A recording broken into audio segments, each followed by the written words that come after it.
dažniausiai aš pasaudžiu. Audžiu, nes įdomu, nes pats audimas manęs nepaleidžia. Į pačią tekstilę aš kai stojau visiškai nieko su tuo neturėjau. Pradėjau nuo paprasto audinio, tikrai, sakyčiau, drobinis, ištisiniai, va taip vat suvertas.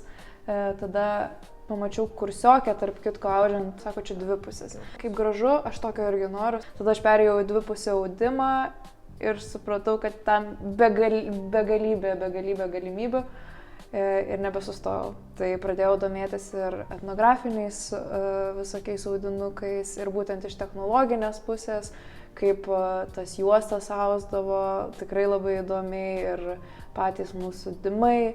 Mane, taip pagavo ir aš pradėjau visą tai jungti. Šį audimą ėjau labai iš analitinės tokios pusės žiūrėdama. Mes čia kuriam ir labai daug meno, ir labai daug kūrybos ir manęs tai niekada nepalieka, bet aš šitai žiūriu gana dizaineriškai. Tai yra, kaip aš galiu sukurti dizaino objektą, naudodama rankų darbo audinį, kaip aš tą atrandu pusiausvyrą.